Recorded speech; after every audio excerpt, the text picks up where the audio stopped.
Гледай сега, господин Шматароков по форум. Тези очилата продават, не да си ги окачиш на врата и на ръката, ами си ги сложиш на очите. Ясно ли ти, бе, цървул? Окото му. Казва се ръката, не ръката. Ти си пълен шматарок. Ако щеш, каквото ще да си купиш, колкото и ще я караш, колкото и ще хора се да познаваш по форума, ти си шматарок. Ясно ли тя? Затова сега се зрежа окото. Очилата са сложат на очото, а не на ръката.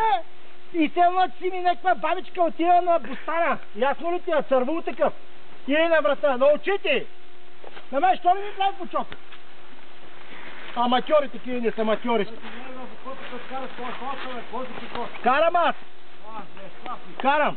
Сега видиш като го напоя. 5 литра се бира. Да, още имаш. Имаш ли? Нямам.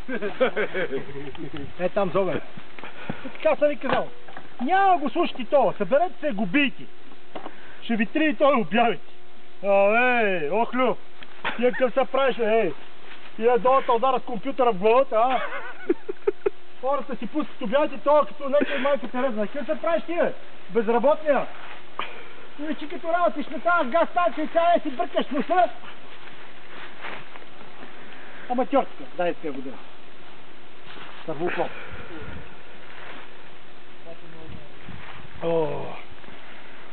Добре. Аз ще се връщам, защото ме боли окото. Боли сте то? Ние гори мислихме на тая фем, ще те боли и гъзда.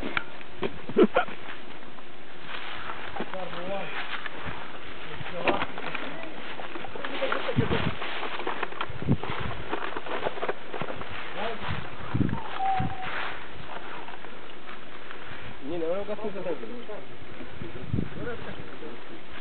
бъде. Ренди ми ти и пълни бутилка.